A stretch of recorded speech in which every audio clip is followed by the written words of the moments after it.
Bismillahirrahmanirrahim. Assalamualaikum warahmatullahi wabarakatuh.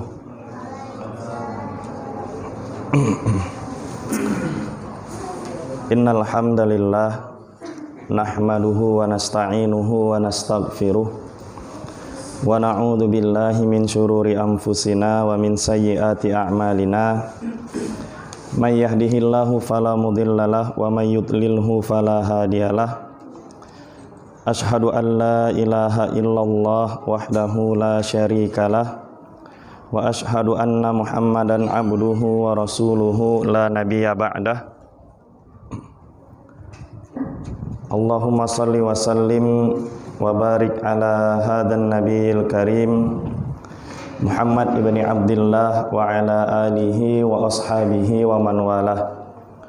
Qala Allah ta'ala fil Qur'anil Karim, ya ayyuhalladzina amanu taqullaha haqqa tuqatih wa la tamutunna illa wa antum muslimun. Fa usikum wa nafsi bitaqwallah faqad fazal muttaqun. Amma ba'd, ayyuhal muslimun wal muslimat rahimakumullah. Kaum muslimin dan kaum muslimat, sidang jamaah salat maghrib menjelang salat isya yang dimuliakan oleh Allah Subhanahu wa taala. Kita bersyukur dan memuji Allah Subhanahu wa taala atas segala limpahan nikmat yang telah Ia berikan kepada kita, sehingga di malam hari yang berbahagia ini kita semua bisa kembali berkumpul di rumah Allah yang kita cintai ini, dalam rangka kita lanjutkan kembali kajian kita mengenai kitab Riyadhus Shalihin, yaitu sebuah kitab yang ditulis oleh Imam Nawawi, yang mana beliau mengumpulkan hadis-hadis Rasulullah sallallahu alaihi wasallam.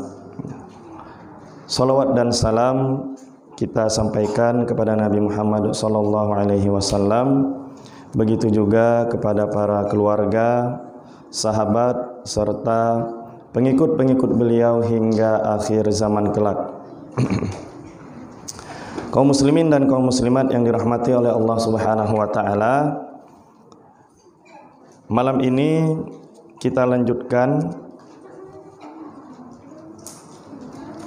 yaitu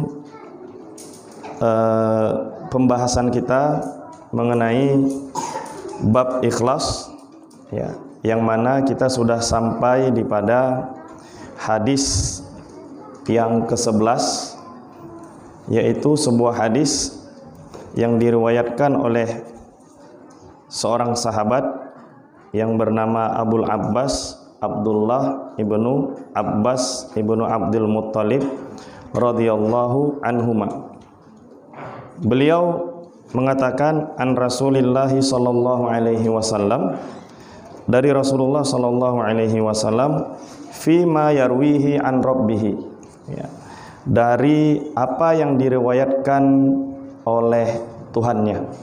Artinya di sini Nabi Muhammad sallallahu alaihi wasallam meriwayatkan atau mengabarkan kepada umatnya bahwasannya dari salah satu kabar yang Allah lakukan adalah qala, ya, berkatalah Nabi Muhammad sallallahu alaihi wasallam, innallaha katabal hasanat was sayyiat, sesungguhnya Allah menulis semua kebaikan dan semua keburukan.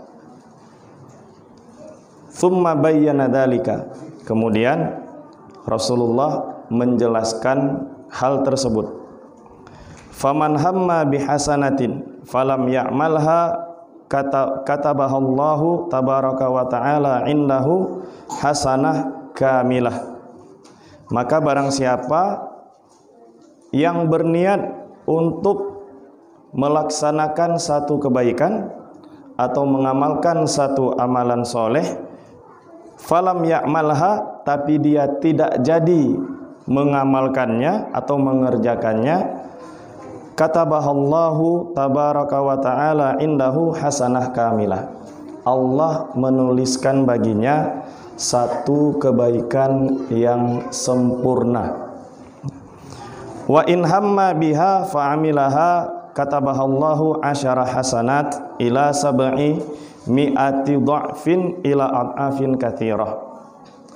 Dan barang siapa yang berniat melaksanakan satu amalan soleh, kemudian ia berhasil melaksanakannya, maka Allah akan menuliskan baginya 10 kebaikan.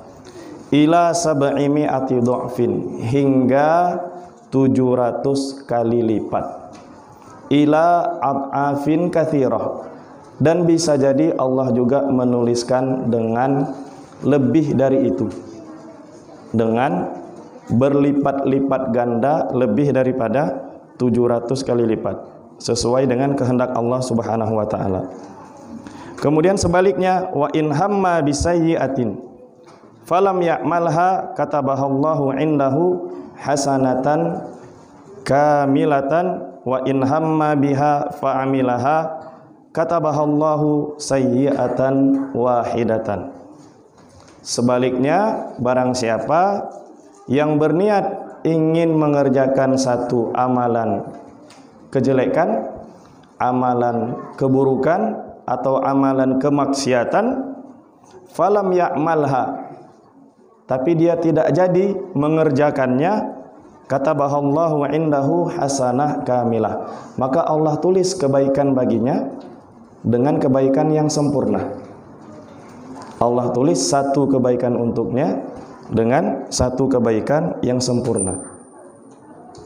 Wa in hamma biha, dan jika seseorang ingin berbuat kejelekan atau keburukan, fa'amilaha, kemudian ia melakukannya, katabahallahu sayyi'atan wahidah, maka Allah akan menulisnya dengan satu kejelekan pula atau satu keburukan pula.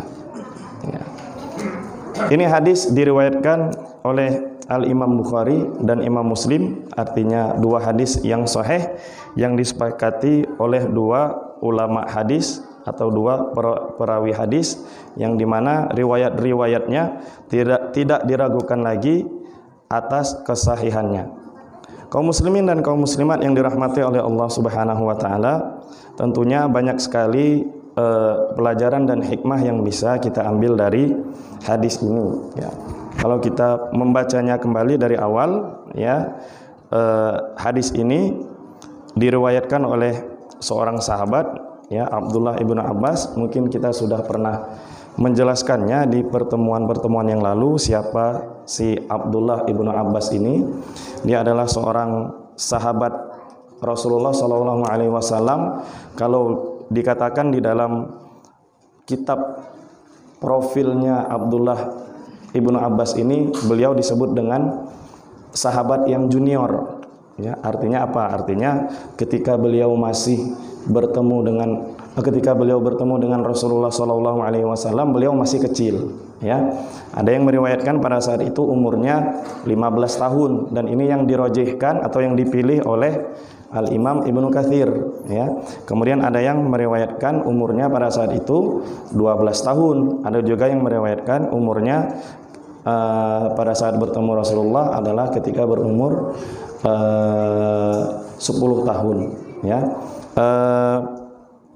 Intinya Abdullah ibnu Abbas ini adalah seorang sahabat Rasulullah SAW yang selalu mulazamah dengan beliau, selalu dekat dengan Rasul SAW, dan banyak mengambil hadis dari Rasul SAW, serta banyak mengambil juga hukum-hukum fikih dari Nabi Muhammad SAW, juga mengetahui orang yang paling tahu tentang tafsir ayat-ayat Al-Quran, ya. Tentunya itu dengan doa Nabi Muhammad SAW yang mendoakan beliau, Allahumma faqihu fiddin wa 'allimhu ta'wil. Ya Allah, jadikanlah si Abdullah ibnu Abbas ini orang yang faqih, ya, orang yang memahami ilmu fikih dalam agamanya, ya, wa alimhu ta'wil, dan ajarkanlah ia mengenai tafsir Al-Qur'an, ya.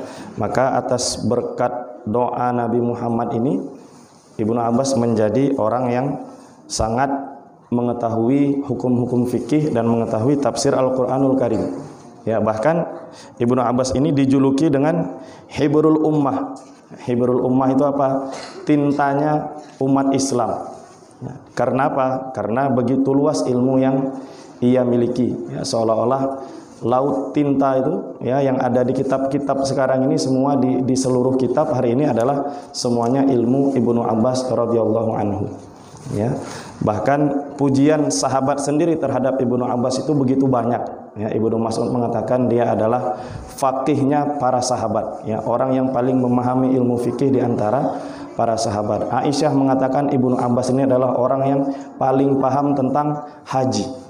Ya, jadi banyak sekali pujian-pujian sahabat terhadap Abdullah ibnu Abbas. Ya, dia juga adalah tentunya memiliki kedekatan dengan Rasul Shallallahu Alaihi Wasallam dari garis keturunan. Ya, karena Abbas itu adalah paman Nabi Muhammad Shallallahu Alaihi Wasallam, Abbas ibnu Abdul Muttalib.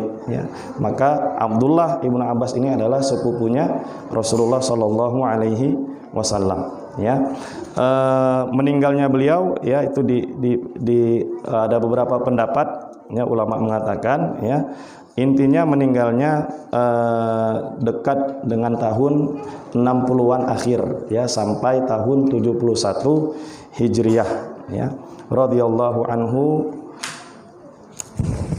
wa radiya anillah. Kaum muslimin dan kaum muslimat yang dirahmati oleh Allah Subhanahu wa taala. Kemudian kalau kita lihat lagi ke lafaz hadisnya, ya, an Rasulillah sallallahu alaihi wasallam fima yarwi an rabbih. Ya. Ibnu Abbas mengatakan dari Rasulullah sallallahu alaihi wasallam fima yarwi an rabbih, dari apa-apa yang diriwayatkan dari Tuhannya. Ya. Jadi kalau kita melihat lafaz ini, ya, seolah-olah hadis yang akan diriwayatkan oleh Ibnu Abbas ini adalah hadisnya mirip dengan hadis kudusi, ya, karena ada fi ma yarwi an rabbih, ada kata-kata Rasulullah meriwayatkan dari Tuhannya, dari Allah Subhanahu wa taala, ya. Maka kemudian ulama yang mengatakan bisa jadi hadis ini adalah hadis kudusi. Ya, apa itu hadis kudusi? Ya, hadis yang lafaz dan maknanya dari Allah Subhanahu wa taala. Ya. Apa itu hadis nabawi? Hadis Nabi, hadis yang lafadznya dari Nabi dan maknanya dari Allah Subhanahu wa taala. Kalau hadis kudusi lafaz dan maknanya dari Allah Subhanahu wa taala, ya. Maka bisa jadi hadis ini adalah masuk ke dalam hadis kudusi, ya. Dengan dalil, ya, adanya hadis-hadis lain yang insya Allah nanti jika sempat kita akan membacakannya dari kitab Sahih Muslim, ya, diriwayatkan di dalam kitab Sahih Muslim yang lain dengan riwayat yang berbeda, ya, bahwasannya dengan hadis yang maknanya mirip, ya, hadis tersebut langsung Allah Subhanahu wa taala yang mengatakannya, ya. Walaupun kemudian ulama ada yang berbeda pendapat, ya, bisa jadi, ya, makna hadisnya ini dari Allah Subhanahu wa taala, ya, tapi lafadznya di sini adalah lafaz dari Rasulullah sallallahu alaihi wasallam. Ya, itu yang berkaitan dengan fima yarwi an rabbih, ya, dari apa yang diriwayatkan dari Tuhannya. Ya. Qala, ya, Nabi Muhammad sallallahu alaihi wasallam berkata, innallaha katabal hasanat was sayyiat. Sesungguhnya Allah Subhanahu wa taala menuliskan amal-amal soleh dan amal-amal buruk. Ya. Jadi kita harus mengetahui bahwasannya setiap amalan kita itu akan ditulis oleh Allah Subhanahu wa taala. Dan dari lafaz ini, dari kata-kata ini kita bisa mengambil pelajaran bahwasannya hanya ada dua amalan di dunia ini. Kalau tidak amal soleh, ya amal toleh. Kalau tidak amal baik, ya amal buruk. Ya, kalau tidak amal yang soleh, ya amal yang jelek. Ya, jadi hanya ada dua amalan dan dua-duanya dicatat oleh Allah Subhanahu wa taala. Ya, dua-duanya dicatat oleh Allah Subhanahu wa taala. Dan kalau kita lihat lagi secara umum, ya, dalam hadis ini menunjukkan apa? Menunjukkan salah satu sifat Allah Subhanahu wa taala yang selalu meliputi hamba-hambanya. Apa itu sifat Allah? Sifat Al-Fadl dan sifat Al-Adl. Sifat Al-Fadl itu apa? Sifat keutamaan Allah, sifat kelebihan Allah. Ya. Maksud daripada kelebihan dan keutamaan di sini adalah sifat murah hatinya Allah. Begitu baiknya Allah Subhanahu wa taala terhadap hambanya. Itu sifat fadl. Ya. Bagaimana sifat fadl ini meliputi hambanya? Allah memuamalahkan, ya, atau Allah memperlakukan setiap hambanya yang berlaku baik, maka ganjarannya baik pula dan lebih baik dari apa yang ia perbuat. Ya, kalau kita lihat dalam lafaz hadis ini, ya, bisa jadi perbuatan baiknya dilipat gandakan sebanyak 10 kali sampai 700 kali atau berlipat-lipat ganda, ya, yang tidak ada batasnya. Wallahu yuqaddiru liman yasha. Ya, Allah yang akan menghitungnya. Ya. Kemudian yang kedua adalah sifat adil. Ya, sifat keadilan Allah Subhanahu wa taala. Ya. Bagaimana sifat adil ini? Sifat adil ini adalah sifat yang Allah berlakukan kepada hambanya yang berbuat keburukan, yang berbuat kejelekan, yang berbuat kemaksiatan. Artinya apa? Allah tidak menzolimi dia. Allah balas kejelekannya satu dengan satu kejelekan. Allah balas satu keburukan dengan satu catatan keburukan. Allah tidak melebihi catatan perbuatan kejelekannya. Ya, disitulah keadilan Allah Subhanahu wa ta'ala.